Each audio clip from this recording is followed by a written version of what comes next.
gentlemen, was not all.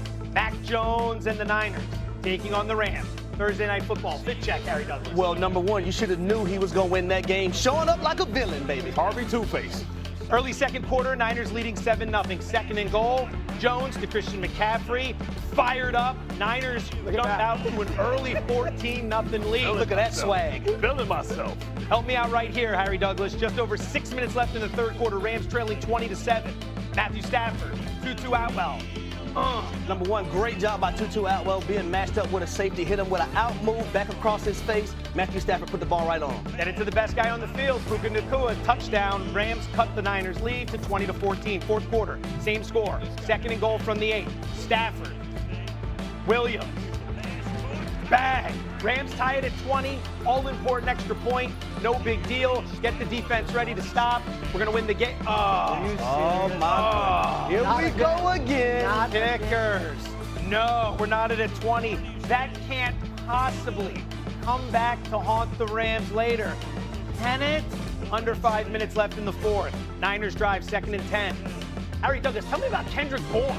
Well, guess what? He was born for this action, especially in prime time. His connection with Mac Jones go all the way back to their days with the New England Patriots. Eddie Pinheiro, 59-yarder, 59.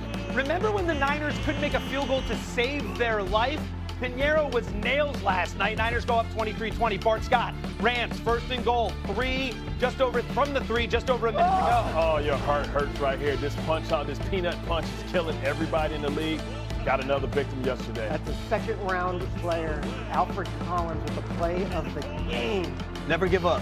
Shanahan would go conservative here. 3 runs. The Rams would burn 3 timeouts. They would put themselves in a position to get the ball back. Here we go. Later in the game, clock ticking, 4th down, huge conversion. They opted to not go for the field goal there. We're going to go for it here.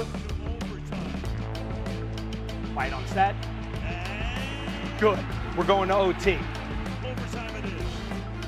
Rams battle all the way back. Will Shanahan's decision to play it conservative come back to bite him? Under 6 minutes left in overtime. Rams driving, down 26-23. Here's Stafford with a dart. Harry Douglas to Tutu Atwell. Matthew Stafford is unbelievable. This man is still playing at a high level. I don't care if he had a back injury in training camp. Decision of the game, 4th and 1. Rather than kick for the tie, they go, Bart Scott. Ooh. Oh, no and no good. We're going to talk about this decision coming up, and I tell you what, this is what you do. You know, you put the onus on your team, you see who can get it done. It didn't work out, but it's crazy. McVay on the decision after the game. It was the 4th down call. It's a bad call. It's a bad call by me. Any thought of kicking the field goal there? No. I think no, hasn't none at all. No. In hindsight, I wish I would have, but no, we came in here to try to win the football game. It didn't go down for us, Gary. That wasn't even a thought, but the play selection was very poor. I'm sick right now because I put our players in a shitty spot, and I got to live with that.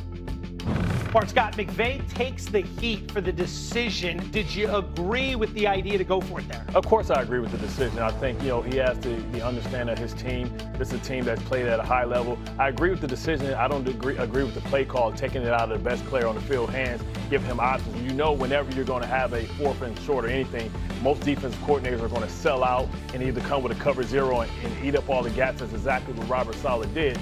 If you put it in Matthew Stafford's hands, then you give him options. So I agree with the decision. This is something that you can turn into a positive if you're a head coach. Hey, I did this because I believe in you, and I think a lot of the players would take ownership of the fact that they didn't execute at a high enough level to get it done. So this is something that's maybe negative. They feel bad because they didn't win, but you don't want guys playing extra plays, especially early in the season when you know that health is a big key. Peter, do you think the Rams should have kicked here?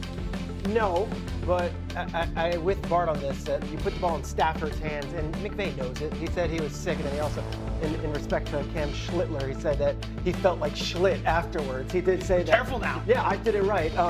The truth of the matter is, this game meant a lot for so many reasons, but the Shanahan-McVay thing is real. Kyle Shanahan has now beaten Sean McVay 6 times in a row when he's the underdog. Those Niners fans, they infiltrate that SoFi every time they play there in LA. And the Rams weren't going to leave this up to the kickers again, where not only can they tie the game and make it 23-23, but there was 3 minutes left, and if Pinheiro hit a 59-yarder, he can come down there from 60 and within and nail it and win at the end. I don't mind the call. I don't love the play call, but I also think this game meant more than just any typical October game, and Sean wasn't going to let this be up to the kickers. The Shanahan-McVay rivalry is a fascinating one because Shanahan had him early. McVay, I believe, had won 4 straight going into that one, right. 3 of which as an underdog, but the roles were reversed last night, and Shanahan got the better of him. 4th and 1, your thoughts? No, I love the decision to go for it because we don't want what we just seen on Sunday Night Football, a game ending in a tie, 40-40, when we watched the Dallas Cowboys and the Green Bay Packers. I just don't like the play call. I agree with Bart and also Peter. Put that football in your best player's hand. And at that moment, that was Matthew Stafford. He was dicing the defense up of the San Francisco 49ers, making every single play, making the right reads. Put it in his hands, allow him to get it. Now, with that being said, you decide that you're going to run the football. Offensive line, get it done. Yeah. Well, your head coach is believing in you. Yeah. You can't get pushed back. You got to say mano y mano. My coach is believing in us that we can get it done. We're going for the gusto. We're going for the win. Make the plays necessary. That's not just the running back. That's not just the receiver. But it's the O-line getting that push, reestablishing the line of scrimmage, and getting it done so Kyron Williams have lanes and avenues to be able to run through. But outside the tush push as a defender, we're going to gap 8 it up, right? So we're going to. I understand that. It's almost impossible. I understand that. Your head coach Sean McVay is believing in you. Yes. Block the guys you're supposed to block. Get it done. What I'm saying is impossible because remember, because you have a quarterback on one side of the football, it's really 11 versus 10. So you're already gapped out. So that means the running backs will have to be special and make somebody miss. Whenever we do that, we're going to come cover 0. We're going to slant every gap, go underneath every block, and your only hope is to bounce it outside. You're not going to get any yardage in the middle when somebody's coming sell out cover 0.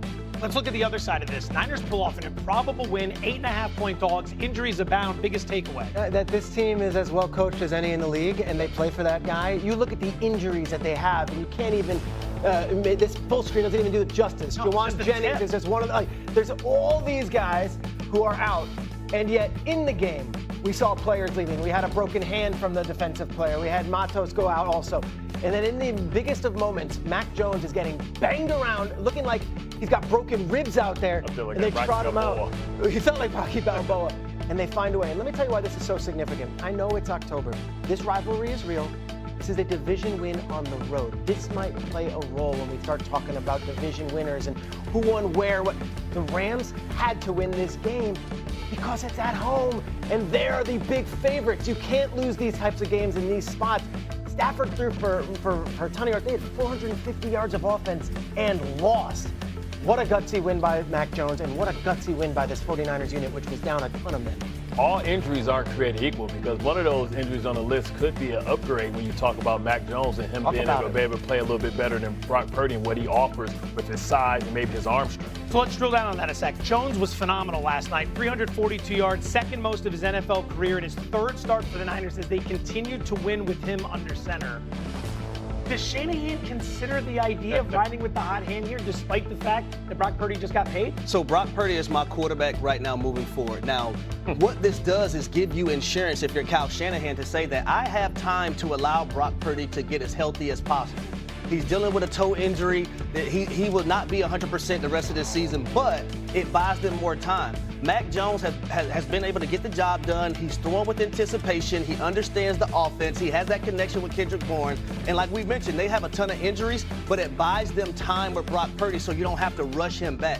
So that's the luxury that the San Francisco 49ers do have right now. If you love something, let it go. If it comes back to you, it was yours. If it doesn't, it never was. He wanted him in drafting Mac Jones, and he settled for Trey Lance. But all of a sudden, Mac Jones comes from because of all the properties and all the physical attributes that he had, and now he's able to put him underneath his tutelage. And I think this could be a